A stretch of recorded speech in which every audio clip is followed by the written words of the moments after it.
कंवारी ननद। अंजलि की उम्र लगभग 30 साल हो चुकी थी। वो एक स्कूल में टीचर की जॉब करती थी। अंजलि के घर में उसकी माँ के अलावा उसका छोटा भाई और भाभी भी रहा करते थे। 30 साल की उम्र होने के बाद भी अंजलि की अब तक शादी नहीं हुई थी। इस बात को लेकर अंजलि की माँ रुक्मिणी देवी काफी परेशान रहा करती थी। माँ, मैं स्कूल जा रही हूँ, जरा मेरा टिफिन तो दे दीजिए। अब क्या पूरी जिंदगी मैं तुझे टिफिन बनाकर देती रहूंगी? अरे कुछ सोचा भी अपने बारे में या बस ऐसे ही? क्या माँ, सुबह सुबह फिर वही बातें लेकर बैठ गई। माँ गलत क्या कह रही है अंजलि दीदी? इतनी उम्र हो चुकी है आपकी, माँ कब तक आपकी सेवा करती रहेंगी? भाभी, मैंने माँ को कब कहा कि मेरी सेवा करो? वैसे भी अपना टिफिन मैं खुद तैयार कर लेती हूँ, बस टेबल से उठाकर देने को ही तो कहा था। वैसे अंजलि दीदी, देखा जाए तो टिफिन उठाकर देने की उम्र तो आपकी है। आपका अपना घर परिवार बच्चे होते तो ये जिम्मेदारी आज आप पूरी कर रही होती। एक बात मेरी समझ में नहीं आती, अगर मेरी शादी नहीं हुई तो इसमें मेरी क्या गलती है? और तुम सब लोग मेरे पीछे क्यों पड़े रहते हो? अरे कुछ कहना क्या पीछे पड़े रहना होता है? अपने छोटे भाई को देख, तुझसे 3 साल छोटा है लेकिन 2-2 बच्चे खेल रहे हैं आंगन में। मुझे आप लोगों की कोई बात नहीं सुननी, जा रही हूं मैं। और आप में से किसी को मेरा कोई काम करने की जरूरत नहीं है, मैं खुद संभाल लूंगी। इतना कहकर अंजलि वहां से चली जाती है। शाम को जब अंजलि अपने स्कूल से लौटकर घर वापस आती है तो उसने देखा कि पड़ोस वाली निर्मला चाची वहां पर बैठी हुई थी। क्या बात है अंजलि बिटिया, नौकरी करके वापस आ गई? जी चाची जी, कैसी हैं आप? मैं तो ठीक हूँ बेटा, तुम बताओ शादी के बारे में कुछ सोचा या नहीं? अरे रहने दीजिए ना, इससे तो शादी की बात करना ही बेकार है। कुछ भी कहो तो गुस्सा करती है, बात बात पर आंखें दिखाती है। माँ, आप ऐसा क्यों कह रही है? मैंने कब आप पर गुस्सा किया? अरे अंजलि बेटा, तुम्हारी माँ ठीक ही तो कहती है। 30 की होने आई हो, अब तुम्हें भी शादी वादी कर लेनी चाहिए। चाची जी, आप तो ऐसे कह रही हैं जैसे शादी करने से मैंने मना किया हो। रहने दीजिए निर्मला चाची, हमारी अंजलि दीदी को अभी तक उनकी पसंद का दूल्हा नहीं मिला ना, इसीलिए वो शादी नहीं कर रही। भाभी, ऐसी कोई बात नहीं है। अरे तो फिर क्या बात है? तुम्हारी माँ ने तुम्हारे लिए इतने रिश्ते ढूंढे लेकिन तुम्हें कोई पसंद ही नहीं आता। क्या है ना चाची जी, हमारी ननद रानी नौकरी जो करती है, ऐसे ही थोड़ी ना किसी को पसंद कर लेंगी। अरे भाई, नौकरी का घमंड है तो बात अलग है, कोई और बात हो तो बताओ, कोई रास्ता निकाला जाए। नहीं नहीं चाची जी, कोई बात नहीं है, बस मुझे अभी तक अपनी पसंद का कोई मिला नहीं है। सुन लिया आपने, इस लड़की के तो पर निकल आए हैं और इतनी उम्र में अपनी पसंद का कोई मिलेगा भी नहीं इसे।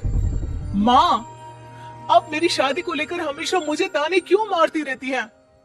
अपनी माँ की बातें तो ताने लगती है। ताने हैं? बताओ, मैंने कुछ गलत कहा क्या?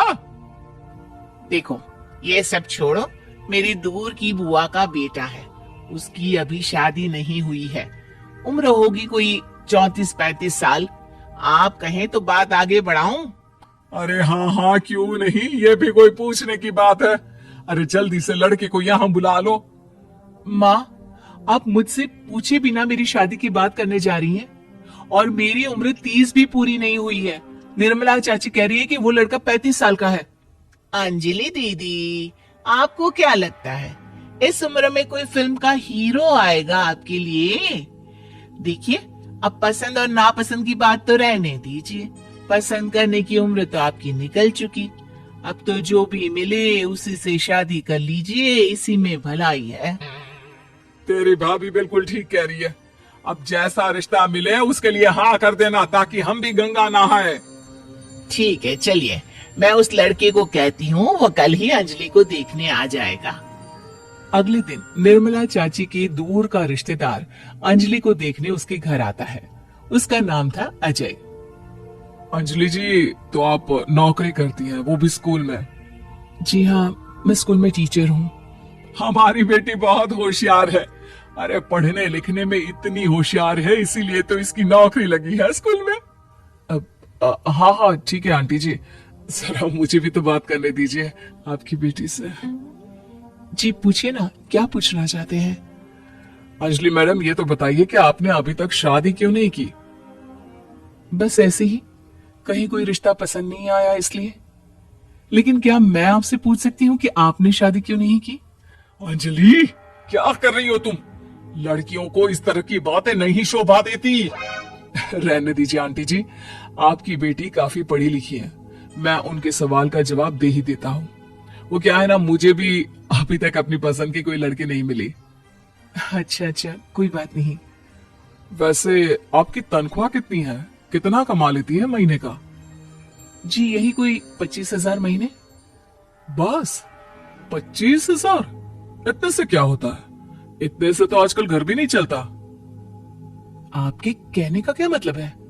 अरे मैं तो ये सोचकर आया था कि नौकरी वाली लड़की है, आराम से 40,000 कमाती होगी।